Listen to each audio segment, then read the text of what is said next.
In the 1960s, Enzo Ferrari had a near monopoly on Italian prestige.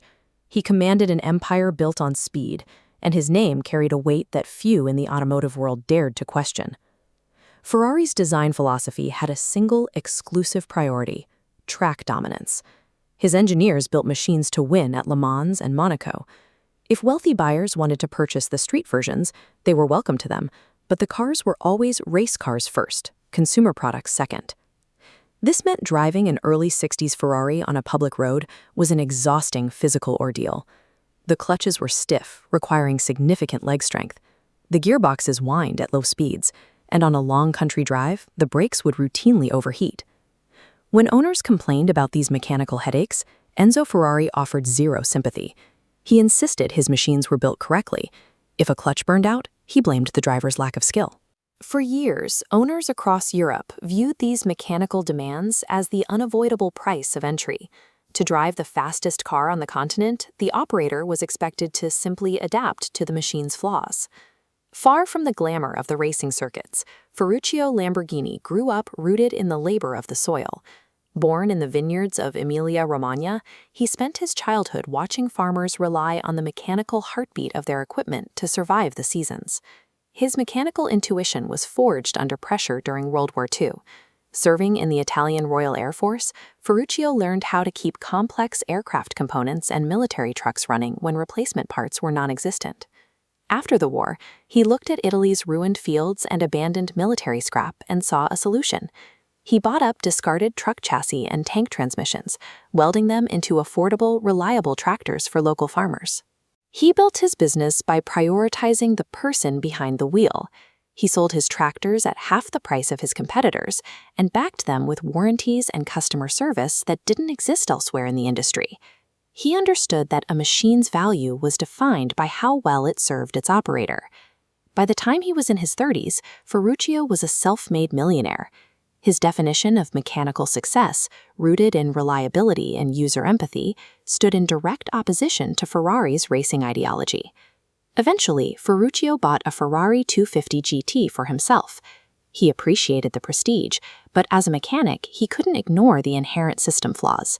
He recognized exactly why the clutch was stiff and the brakes ran hot, and he knew he had the tools to fix them.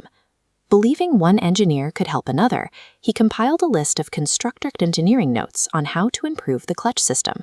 He drove to the Maranello factory, walked into Enzo Ferrari's office, and presented his findings. Enzo didn't even look at the notes. He delivered a cold, precise dismissal. "You may build excellent tractors, Lamborghini, but you know nothing about sports cars. Leave my office. Stick to your plows." Ferruccio drove home in silence, hands tight on the steering wheel, replaying the insult. He didn't sell the car. He didn't let the comment fade.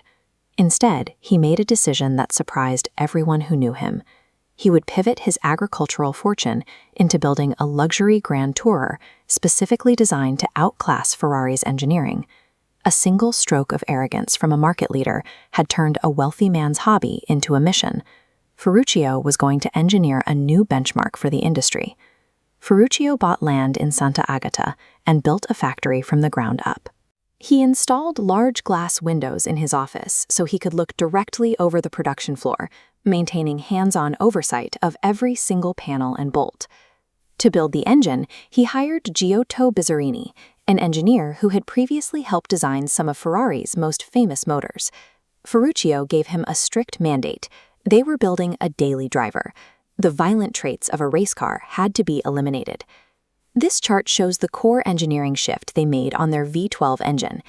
Instead of a jagged curve that requires a driver to push the engine to a high redline peak to find power, they tuned the Lamborghini V12 for a smooth, wide arc of torque available at lower speeds.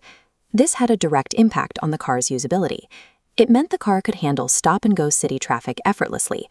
The driver could idle at a red light and accelerate smoothly without the engine stalling or the driver straining to maintain control. They continued this philosophy throughout the vehicle.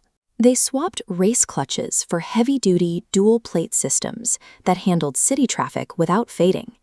They redesigned the suspension system for comfort and wrapped the interior in hand-stitched leather focused on ergonomics. The physical architecture of the car proved that performance did not have to come at the expense of human comfort. In October 1963, at the Turin Motor Show, a tractor company unveiled the 350 GT, a luxury sports car with a sleek silver profile and refined power. The market response was immediate. Wealthy buyers began choosing Lamborghini's refined approach over the more traditional, race-oriented alternatives.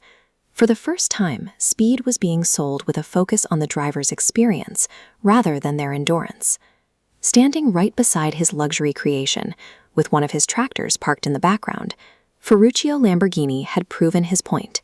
He hadn't just built a car, he had validated a different way of thinking about performance. Lamborghini's victory wasn't the financial ruin of his rival.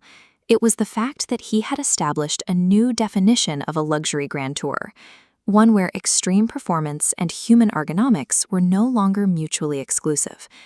The most significant advancements often come when someone with practical, dirt-stained hands refuses to accept a flawed system as perfect and decides to build the answer themselves.